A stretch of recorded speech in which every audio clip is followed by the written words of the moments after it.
When the average person thinks of New York, the first thing they're likely going to think of is America's largest population center, New York City. But did you know there's a whole other side to the state where you can enjoy peace and quiet in the form of hiking and the outdoors? Well, it's true, and it's for that reason that I've always been intrigued by the natural scenery in this state beyond others in the East. I feel like it's just not widely known that New York is such a beautiful state. The two parts of it that have always excited me the most were A, the Adirondack Mountains up north, and B, the Finger Lakes region due to its abundance of enormous waterfalls. Though I've still yet to venture into the Adirondacks, I did recently have the opportunity to experience a half of my New York bucket list by seeing as many waterfalls as possible in a day. This came at the tail end of a massive theme park focused road trip for my other channel Coaster Dash, and since it was only about an hour and a half worth of detours to see these locations, I had to jump on the chance. Not only that, but it had been pouring the past couple of nights, so these waterfalls were raging ahead of our visit. Now before we get started, do keep in mind that this was all recorded during a singular full day in the area. There's many more places I'd love to check out at some point, namely Robert Dreeman State Park, Buttermilk Falls State Park, and all the other roadside waterfalls along the Finger Lakes. So we began at our accommodation just south of Rochester and drove an hour to Letchworth State Park, which is widely considered to be one of the best state parks in America.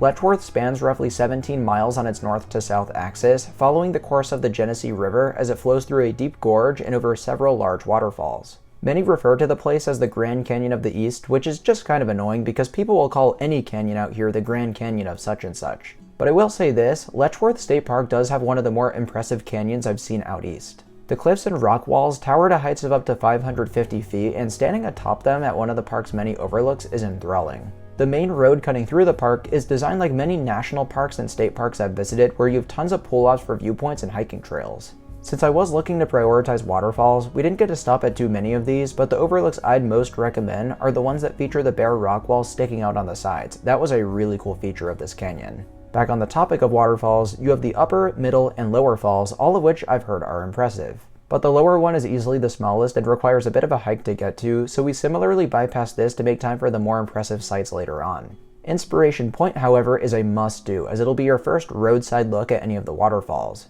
Since you're still very high at this point, you can see all the way to the iconic Genesee Arch Bridge and Upper Falls. But the centerpiece is no doubt Middle Falls, which is also by far the largest of the three tiers, and it is an incredible, clear look. I'd imagine this to be a great spot to film with a zoom-in lens, but since my camera isn't capable of that, all I can say is this is one of those places you have to see in person to really grasp the scale of it. If I did have to give a downside, there's only like 2 openings in the trees at Inspiration Point where you can view from, otherwise it's all overgrown. As a result, there's not a whole lot of space to walk around, and I'd imagine crowds can get a little overwhelming in the summer. Lucky for us, it was a pretty cold day out, so Letchworth and all the other places we visited were surprisingly empty. Moving forwards, there's a turnout for a closer view at both the Middle and Upper Falls, which is an absolute must beyond anything else in this park. Middle Falls Lookout allows you to walk all around the tallest waterfall in the Genesee River at 107 feet tall. Like Niagara Falls, which we talked about in the last video, this looks way taller than its posted height, likely due to its width and flow rate. At roughly 300 feet wide, I couldn't believe how huge these falls look standing next to it. Don't get me wrong, I could tell it was big from Inspiration Point, but not this big. Also, while I couldn't find a metric to confirm this, I would not at all be surprised if this was one of the most powerful waterfalls by flow volume in America.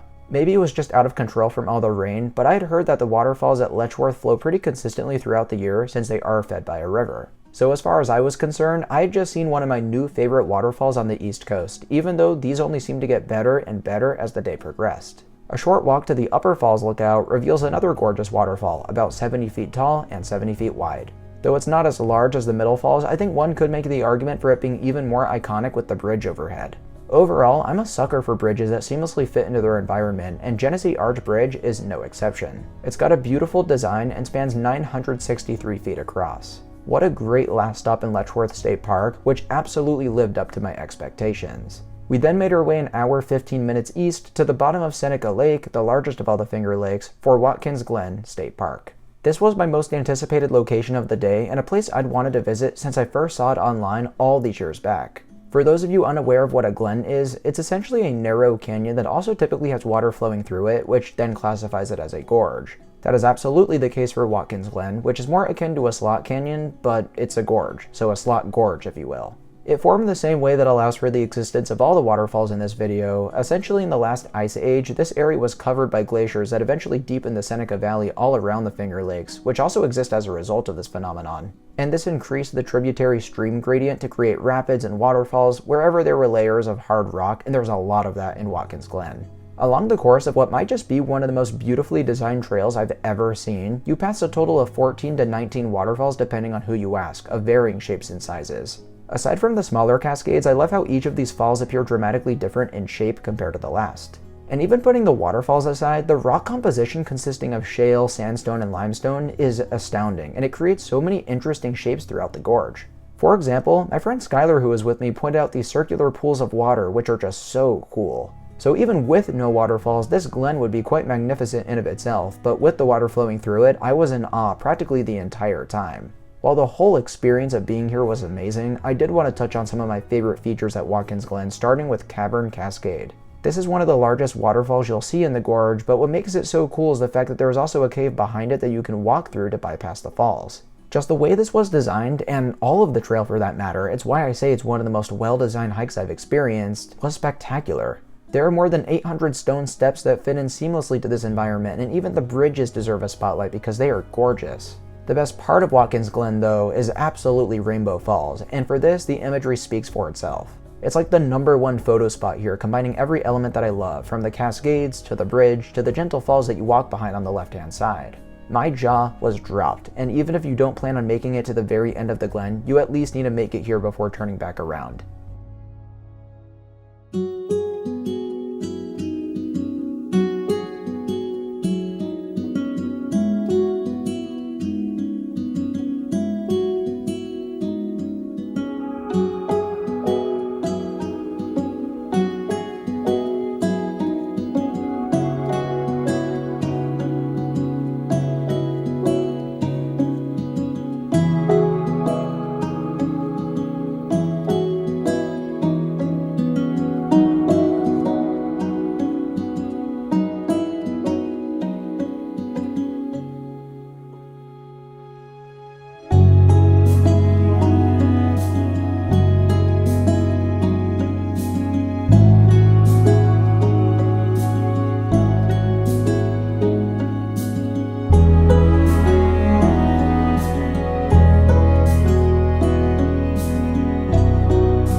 You know, it's crazy to think my expectations were already so high for Watkins Glen, yet it still managed to exceed them. So of all the amazing places in the Finger Lakes region, I think this is the one you go to if you can only pick one. It's hands down one of my new favorite state parks in the country, and I'd honestly rather go here than many national parks, even though its size is minuscule in comparison. Another bucket list location would follow though, and this time it's a standalone waterfall 30 minutes southeast. Taughannock Falls State Park is special in that it contains the highest single drop of any waterfall east of the Mississippi River.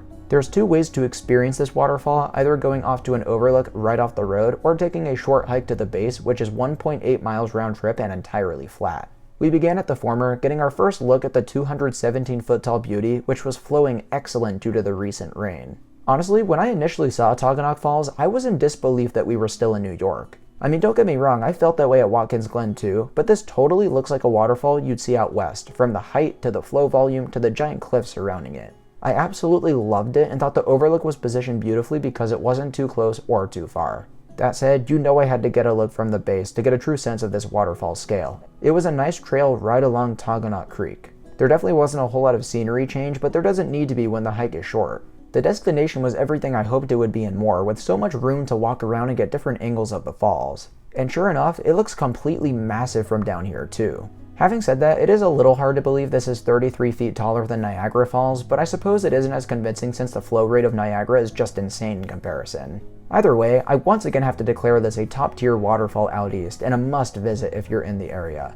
Speaking of which, last but certainly not least, we were headed into the town of Ithaca for the Ithaca Falls natural area. Imagine that, you live in a quaint small town where there's towering waterfalls smack dab in the middle of it. But I'll add that they did a great job protecting the space around it, as you have a short trail to get to the falls and can't see or hear anything from the city. It's a genuinely immersive spot, and the falls are unbelievable. This one is 150 feet tall, already a great height, but it's the shape that really sells this one as an outstanding waterfall. As a matter of fact, its width is even greater than its height at 175 feet across, and as you can see, it was also flowing phenomenally well. Though I can't say this for certain, Ithaca Falls might have been my favorite waterfall in the Finger Lakes region, which is just so crazy to think because it was more of an afterthought in the grand scheme of things. Due to a lack of time, we almost had to cut this one from the itinerary, and what a mistake that would have been because it was so much more impressive than I was expecting. Hopefully this cements this area as an incredible place to visit for waterfalls to you guys. I'd heard so much about these spots over the years, so I knew they would be good, but I didn't expect the Finger Lakes to be one of the waterfall hotspots of America.